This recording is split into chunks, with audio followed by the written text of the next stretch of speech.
உள்ளூர் செய்திகளை உலகளவில் தெரிந்து கொள்ள எங்களோடு இணைந்திருங்கள். மாய் வெளிச்சம் டிவி.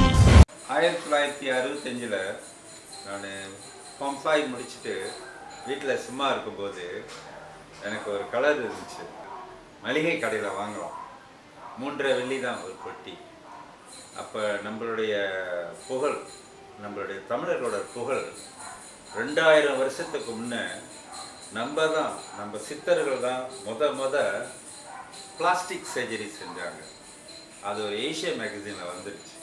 அதை பார்த்து நான் ஒரு பேப்பர் கிடச்சிச்சு. அது சாதாரண ஒரு பேப்பர், ஓவிய பேப்பர் கூட இல்லை. அதில் நான் வரைஞ்சது இன்னமும் நான் அதை அப்டேட் பண்ணலாம். 18 வயசில் எப்படி வரைஞ்சனோ அதே தான் இது. பாருங்கள், பிளாஸ்டிக் சர்ஜரி எல்லாம் செய்கிறாங்க 2000 வருஷத்துக்கு முன்னே. வணக்கம், என் பேர் ஜெயபிரகாஷ். நான் சிறு வயசுல இருந்து ஓவியக்கலையில் ஆர்வமாக இருந்தேன். பள்ளிக்கூடத்துக்கு போகிறதுக்கு முன்னையே நான் ஓவியங்களாக வரைஞ்சிருக்கிறேன். அப்போ இந்த செட்டியார்கிட்டைங்கள இருந்தே வரைஞ்சிருக்கேன். நான் பிறந்தது இந்தியா, ஆனால் படித்தது வளர்ந்ததெல்லாம் டைப்பிங். ஸோ டைப்பிங் ஸ்கூல் படிக்கிற காலத்துலேயே எனக்கு ஓவிய வாத்தியாருங்க எனக்கு நிறையா மார்க் போடுவாங்க. அதுலேயே எனக்கு ரொம்ப ஆர்வமாகிடுச்சு. இப்போ அதிலேருந்து படிப்படியாக வாத்தியாருங்க நீ புகழ நான் ஓவியத்தில் மிக சிறந்த ஓவியங்களை வரைஞ்சி சிறு வயசுலேயே விற்றுருக்கிறேன். ஸ்கவுட் மூவ்மெண்ட்டில் இருக்கேன், அப்பயே வரைஞ்சி விற்றுருக்கேன். ஸோ அது போக இந்த ஓவியத்துறைக்கு எப்படி நான் வந்தேன் அப்படின்னா, நான் ஓவியத்தை ஆர்ட் காலேஜில் படித்தேன். கொஞ்ச நாள் முழுசாக படிக்கலை. MIE, Malaysian institute of arts. அப்புறம் சீன வாத்தியார்கிட்ட சீன ஓவியம் ஒரு 4 வருஷம் ரவுப்பில் படித்தேன். அவர் இன்னும் இருக்கார். அவர் பேர் லாசியோவா. அப்புறம் இந்தோனேஷியா, இந்தியா இந்த மாதிரி இடங்களில் போய் பர்சனல் வாத்தியாரை வச்சு படித்தேன். ஸோ அதுக்கப்புறம் பழைய சென்டரில், டியூஷன் சென்டரில் டீச் பண்ணேன். அரசாங்கத்தில் வேலை செஞ்சேன். அரசாங்கத்தில் நான் முத வேலை செஞ்சது புள்ளி விளாக்கா, ஸ்டாட்டிஸ்டிக் டிபார்ட்மெண்ட். அடுத்தது நான் வேலை செஞ்சது ministry of science and technology. அடுத்தது நான் வேலை செஞ்சது லேபர் ஆஃபீஸ். அதில் 20 வருஷம் இருந்தேன். கடைசி 2 வருஷம் நம்ம கஸ்டம்ஸில் இருந்தேன். ஸோ அந்த டைமில் டெம்பரரியாக ஓவிய கிளாஸ் கோலம்பூரில் நடத்தி அது முன்னுக்கு வந்த பிறகு ஆப்ஷனல் நான் வேலையை விட்டு முழு நேரமாக கோலம்பூருக்கே வந்துட்டேன். அதுக்கப்புறம் நடந்ததெல்லாம் என்னுடைய முன்னேற்றம் தான். நிறைய மாணவர்கள் என்கிட்ட படித்தாங்க. ஓவியம் பற்றி பேசணும் அப்படின்னா, ஒருத்தர் ஓவியர் பழகிறாரு அப்படின்னா அவர் ஓவியராக இருக்க வேணும்ன்ற அவசியம் கிடையாது. ஏன்னா அந்த ஓவியக்கலை பழகும்போது நம்மளுடைய மனசு ஒரு சாந்தி அடையும். சிறு பிள்ளைங்க ஓவியம் பழகுனா அவங்களுடைய பிரெயின் பவர், மூளை வளர்ச்சி நல்லாயிருக்கும். அவங்களுடைய கற்பனை, அவங்க மூளை வளர்ச்சி எல்லாம் நல்லாயிருக்கும். இப்போ ஒரு மரத்தை பார்த்தோம்னா ஒருத்தர் சொல்லுவார், அந்த மரத்துலேருந்து பணம் தொங்குனா சந்தோஷமாக இருக்கும்ட்டு. ஆனால் ஒரு ஓவியராக கலை ஆர்வம் உள்ளவங்க அந்த மரத்தை பார்த்தாங்கன்னா அந்த மரம் எந்த வடிவில் இருக்குது, எப்படி பூ பூக்குது, எப்படி அதில் மாம்பழம் தொங்குது அப்படின்ற ஒரு ரசனையே பார்த்து ரசிப்பார். அதுதான் ஓவியத்தோட கலை. எல்லா இனமும் என்கிட்ட படிச்சிருக்காங்க. மலாய்க்காரவங்க, சீனவங்க, வெள்ளைக்காரன், தமிழவங்க எல்லாம் என்கிட்ட படிச்சிருக்காங்க. ஆனால் பெரும்பாலும் சீனவங்க தான் நிறையா இந்த ஓவியக்கலையை என்கிட்ட படிச்சிருக்காங்க. அதுக்கு ப்ரூஃபாக என்னுடைய ஆல்பத்தை பார்த்தா தெரியும். அதில் நிறையா சீன பிள்ளைங்க தான் படிப்பாங்க. ஸோ அவங்க என்னமோ தெரியல, அவங்களுக்கு தான் அந்த ஓவியம் ரொம்ப ஆர்வமாக வராங்க. ஆனால் நான் என் மூலியமாக பகாங்களையும் சரி சிலங்களையும் சரி என்னால் முடிஞ்ச வரையில் நம்ம தமிழவங்களுக்கு ஓவியத்தை நான் கடினமாக ஆர்வத்துடன் சொல்லி கொடுத்துருக்கேன். ஓவியம் என்னுடைய பேஷன். ஸோ நான் அதை ஒரு பேஷனாக, ஒரு பொழுதுபோக்காக தான் முதல்ல அதை ஆரம்பித்து வரைஞ்சிக்கிட்டு இருந்தேன். ஆனால் போக போக என் பேஷனையே ஒரு பணம் வருமானத்துக்காக மாற்றி அதை சொல்லி கொடுக்கும்போது ரொம்ப ஆர்வமாக இருந்துச்சு. நம்ம பேஷனே நம்ம தொழிலாக மாறுறது ரொம்ப அபூர்வம். அதுக்கு நம்ம உண்மையிலே ரொம்ப செல்யூட் பண்ணலாம். அதை சொல்லிக் கொடுக்கும்போது நம்ம பணத்துக்காக மட்டும் சொல்லிக் கொடுக்க மாட்டேன், நமக்கு அதில் சந்தோஷம். நம்ம ஒரு தொழில் செய்யும்போது நம்ம சந்தோஷமாக சொல்லி கொடுக்குறோம்ல, அதில் தான் நம்மளுடைய தொழில்நுட்பங்கள் வந்து நல்லா அமையும். இப்போ இந்த ஓவியக்கலை எடுத்துக்கிட்டோம்னா, அதை வந்து நான் தொழிலாக மாற்றிக்கிட்டேன். என்னுடைய பொழுதுபோக்கு அம்சமாக வைத்திருந்து அதை என் தொழிலாக மாற்றின பிறகு எனக்கு இன்னமும் ஆர்வமாகிடுச்சு. ஏன்னா அதை நான் தொழிலாக மாற்றும் போது என்கிட்ட படித்த பிள்ளைங்களாம் ஃபார்ம் 4 ஃபார்ம் 5 பிள்ளைங்க எஸ்பெஷலி அவங்க ஏ எடுத்தாங்க. இப்போ வெஸ்லி ஸ்கூலில் நான் டீச் பண்ணும்போது 7 வருஷம் சென்டூரில் இருக்குது வெஸ்லி மெத்தடிஸ்ட். 7 வருஷம் 100% என்னுடைய 100% என்னுடைய மாணவர்கள் வந்து ஏ எடுத்திருக்காங்க. ஸோ இந்த மாதிரி நற்செய்திகள் நம்ம காதுக்கு வரும்போது, செயலில் நம்ம வந்து வளர்ச்சி ஆகும்போது நமக்கு ஓவியத்து மேலே இன்னும் ஆர்வம் அதிகமாகி, அதுக்கப்புறம் தான் நான் வந்து டீச்சிங்கில் இருந்து இந்த மாதிரி ப்ரொஃபஷ்னல், அது பின்னாடி நான் சுற்றியும் இருக்குது, ப்ரொஃபஷ்னல் அதாவது பெரிய லெவலில் ஓவியம் வரைஞ்சி கண்காட்சிகள், வெளியூர் இன்டர்நேஷ்னல் கண்காட்சிகள் எல்லாத்தையும் நல்ல செயல்பட ஆரம்பித்தேன். முழுக்க என்னைய இன்டர்நேஷ்னல் ஓவிய கண்காட்சிக்கு என்னை அறிமுகப்படுத்தின வந்து சென்டூரில் இருக்கிற ஆர்ட் வாய்ஸ் என்ற கிளப். அதை ஸ்டீவன் மேனன் தான் நடத்துகிறாரு. இன்னும் வந்து நான் இந்தியாவுக்கு போயிருந்தபோது அங்கே என்னைய பெரிய லெவலில் அறிமுகப்படுத்தினது வந்து சேது குமணன். இந்த ஓவியம் வந்து நான் மாணவர்களுக்கு 55 வருஷம் சொல்லி கொடுத்துருக்குறேன். ஸோ இப்போ அதே மாணவர்கள் வந்து பல துறையில் இந்த ஓவியத்தினால நன்மை அடைஞ்சிருக்காங்க. குறிப்பாக ஓவியம்ன்றது வந்து சில பேர் நினச்சிருக்காங்க வரிஞ்சு இப்படியே விற்கிறது, அதெல்லாம் அந்த காலம். ஓவிய கற்பனைகள் நல்லா வந்த பிறகு அவங்க வந்து டிஜிட்டல் ஆர்ட் செய்யலாம், அப்புறம் என்ஜினியரிங் ஆர்ட் செய்யலாம், ஆர்கிடெக்சர் செய்யலாம், அப்புறம் பல இந்த டேபிள் ஃபர்னிச்சர், இந்த கட்டடம் இதெல்லாம் வந்து வரைகிறது வந்து ஓவியர்கள் தான். கட்டடங்களை வந்து ஆர்கிடெக்ட் வருவாங்க. இப்போ இந்த ஃபேன், இந்த காத்தாடி, இந்த ஃபோனு, இந்த காடி இதெல்லாம் இருக்குல்ல, இதை வந்து ஓவியர்கள் தான் ஆரம்பத்தில் வரைவாங்க. அது வந்து இந்த ஷேப்பில் தான் இருக்கணும், இந்த வடிவத்திலாம் இருக்கணும் அப்படின்னு அவங்க அழகாக டிசைன் பண்ண பிறகு தான் அது வந்து கம்பெனிக்கு போய் என்ஜினியர் அதுக்குள்ள ஏற்பாடுகளை செஞ்சு இந்த வடிவத்தை அமைப்பாங்க. அதனால் ஓவியன்றது வந்து சில பேர் நினச்சிக்கிறாங்க வெறும் அந்த வரிஞ்சு விற்கிறது, அதெல்லாம் அந்த அந்த நினைப்பெல்லாம் இல்லை. இப்போ வந்து ஓவியம்ன்றது வந்து is a contribution to the society. அதாவது ஓவியக்கலையில் தேர்ந்தெடுத்தவங்க என்னோட மாணவர்கள் எத்தனையோ பேர் இப்போ ஓவியர்களாக இருக்காங்க. சில பேர் டீச் பண்ணுறாங்க, சில என்ஜினியராக இருக்காங்க, மெடிக்கல் காலேஜில் இருக்காங்க. மெடிக்கலுக்கும் ஆர்ட்டுக்கும் என்ன சம்மந்தம்னு நீங்கள் கேட்பீங்க.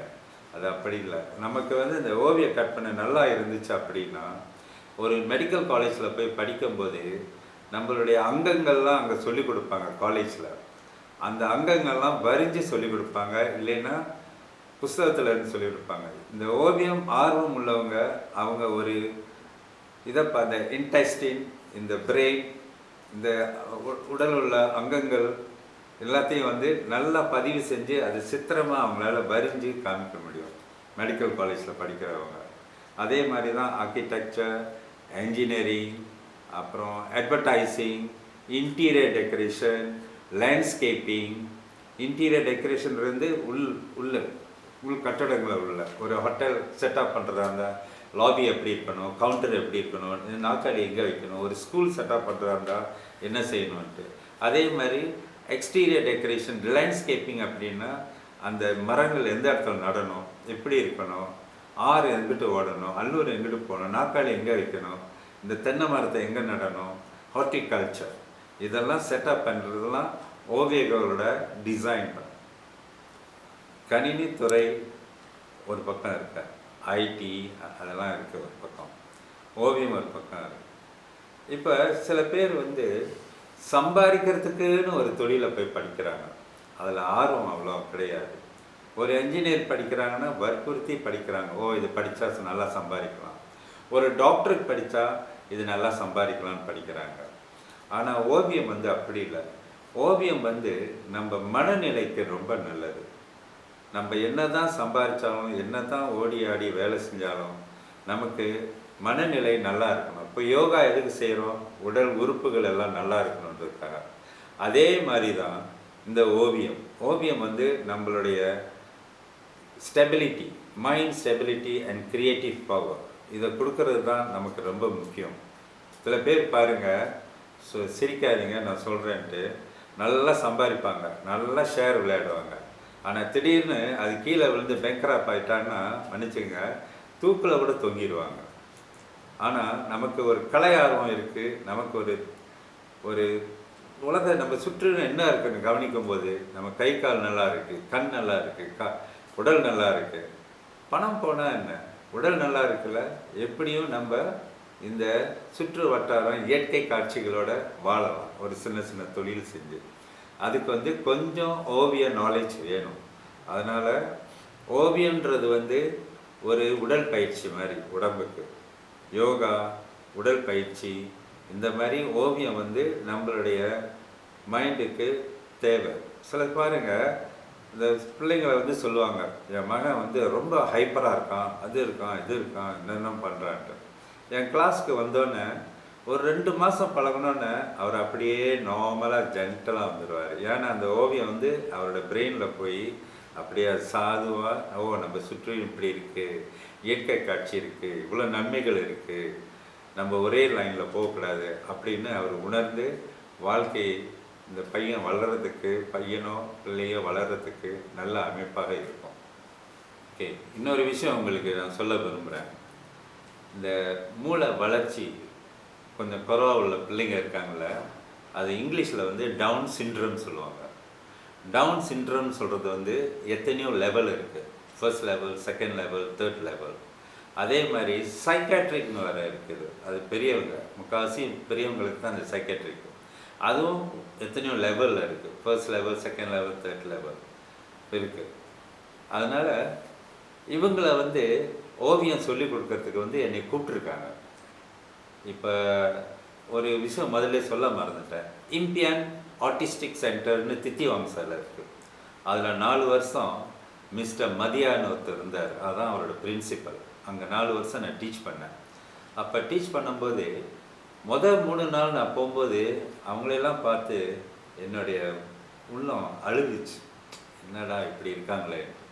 3 நாளில் நான் சொன்னேன், நான் இங்கே டீச் பண்ணலை, நான் வீட்டுக்கு போகிறேன்ட்டேன். அப்போ அவர் சொன்னார், ஏன் இல்லை, இவங்களெல்லாம் பார்த்தா எனக்கு ரொம்ப கவலையாக இருக்குது, உள் மனசு அழுகுதுன்னு.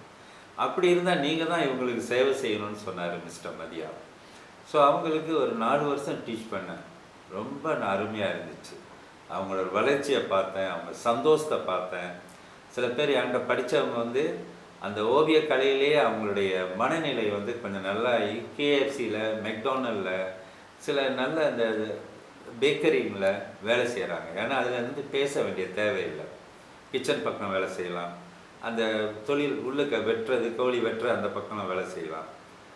இந்த மாதிரிலாம் அவங்க வேலை செய்கிறாங்க.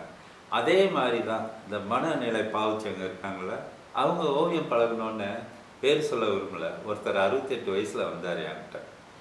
அவர் பல பிரச்சனை அவருக்கு. அவர் சொல்லுவார், எனக்கு இந்த முழு நீளா வந்துட்டால் எனக்கு பிரச்சனை வந்துடும்ன்ட்டு.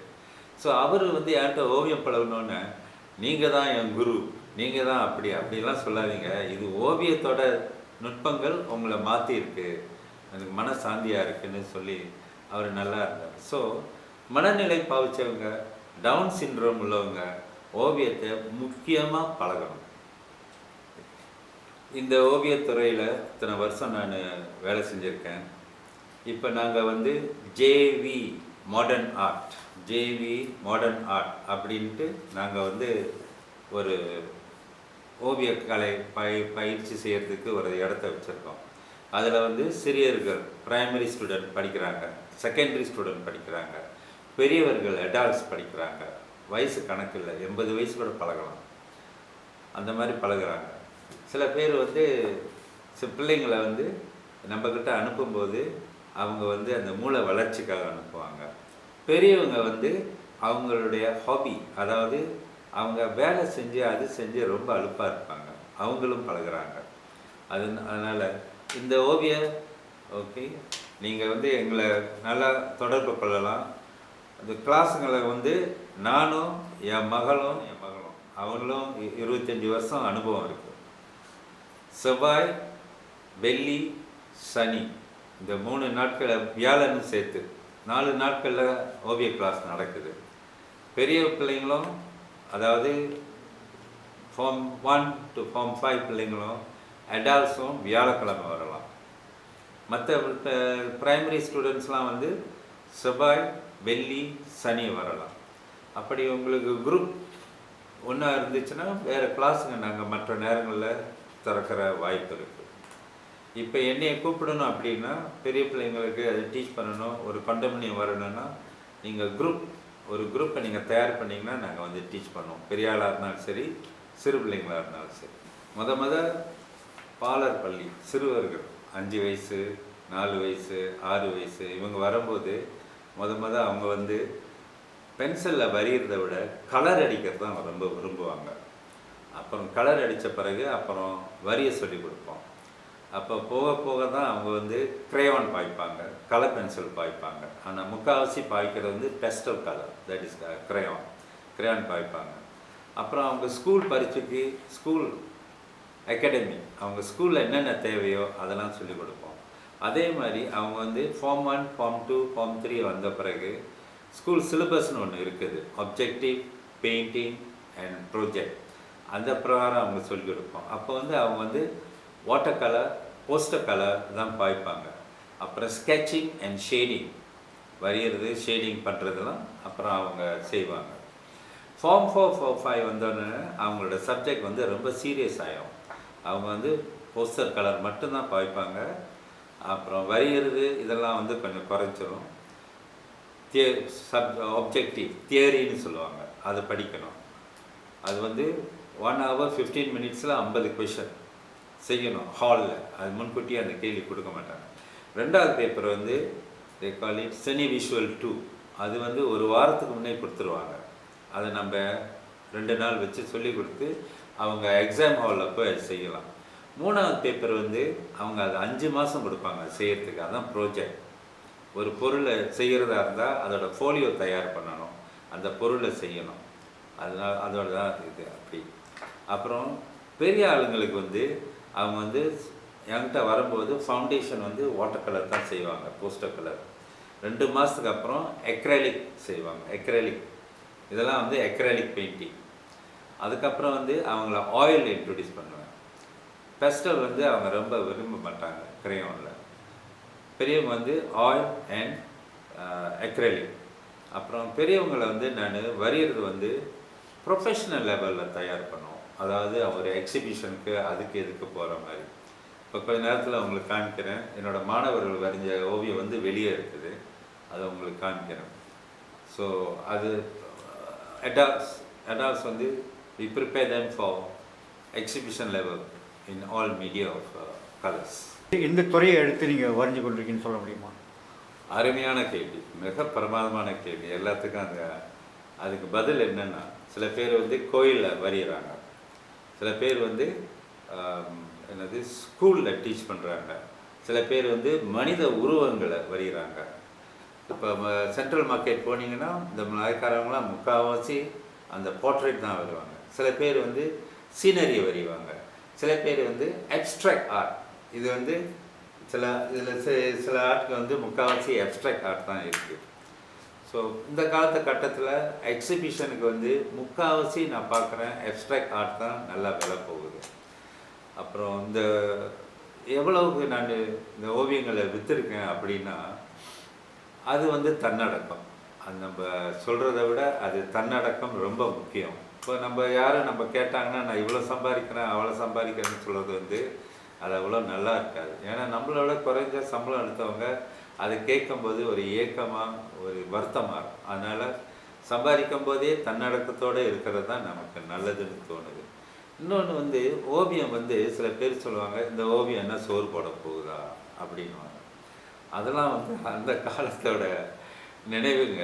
எங்கள் தாத்தாவே சொல்லியிருக்காரு, எங்கள் மாமாவே என்னை அழுத்தி கதை வச்சு திரியிருக்காரு, டே என்னடா வரைஞ்சிக்கிட்டே இருக்கேன், ஓவியம் என்ன சோறா போடணும், சோறு போட்டுச்சு, இன்றைக்கி நான் நல்லா இருக்கேன் அப்படின்னா இந்த ஓவியம் ஓட்டுனதுனால தான். அரசாங்க வேலையை 50 வயசில் நான் விட்டுட்டு இந்த துறையில் நான் முழு நேரமாக ஈடுபட்டது ரொம்ப பேருக்கு ஆச்சரியம். அரசாங்க வேலையை விட்டுட்டு யாராச்சும் ஓவியம் வரைய வருவாங்களா அப்படின்ட்டு.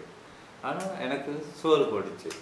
எனக்கு அந்த நுணுக்கங்கள் என்னுடைய சிறப்பான செமினார் கொடுத்தது, என்னுடைய பேச்சு பிள்ளைங்களை கவர்ந்தது. அதே நேரத்தில் நான் வரைகிற ஓவியம் வந்து ரொம்ப பேர் கவர்ந்ததுனால என்கிட்ட நிறைய பேர் படித்து நல்ல விதமாக இன்னைக்கு எங்கே பார்த்தாலும் ஒரு மரியாதையோடு நல்லா நடந்துக்குவாங்க. இப்போ ஓவியம் வந்து நான் டீச் பண்ணுறது வந்து மேனுவல், ப்ராக்டிக்கலாக வரைஞ்சி செலுத்துறது. நீங்கள் என்ன தான் டிஜிட்டலுக்கு போக விரும்பினாலும் நீங்கள் ப்ராக்டிக்கலாக வரைஞ்சி பழகிறவங்களுக்கு இன்னும் அதிக கற்பனையோட ஒரு டிஜிட்டலில் அப்ளை பண்ண தெரியும். இப்போ இந்த டிஜிட்டலில் வந்து என்னோடய மக வந்து நல்லா செய்வாங்க. ஏன்னா அவங்க கம்ப்யூட்டர் சயின்ஸ் படிக்கும்போதே இந்த டிஜிட்டல் ஆர்ட்டும் அது ஒரு சப்ஜெக்டாக இருந்திருக்கு. ஸோ அவங்கள கேட்டால் அவங்க வந்து நல்லா இதெல்லாம் சொல்லுவாங்க. நாங்கள் வந்து இந்த டிஜிட்டல் ஆர்ட் வந்து அவ்வளோ பாடுவோம். நாங்கள் வந்து ஆர்த்தடாக்ஸ் மேனுவலாக வரைஞ்சி சொல்லி கொடுக்குறதெல்லாம் ரொம்ப திறமையாக இருந்திருக்கும்.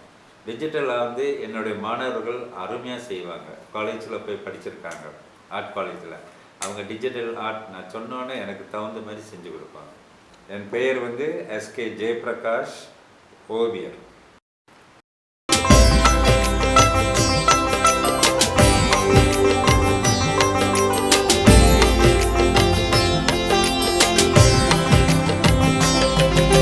ஜேவி மாடர்ன் ஆர்ட் வந்து ஸ்ரீகொம்பாக்கில் இந்த அட்ரஸில் இருக்குது. 71A ஸ்ரீகொம்பாக்கில் 71A ஜலன் SG 3/10 தாமன் ஸ்ரீகொம்பாக்கில் இருக்குது. நான் உங்கள் பிரகாஷ், ஓவியர். மை வெளிச்சம் டிவி இணையத்தில் இருந்து இதயத்திற்கு இணைய மறவாதீர்கள். myvelicham.com தயாரிப்பு.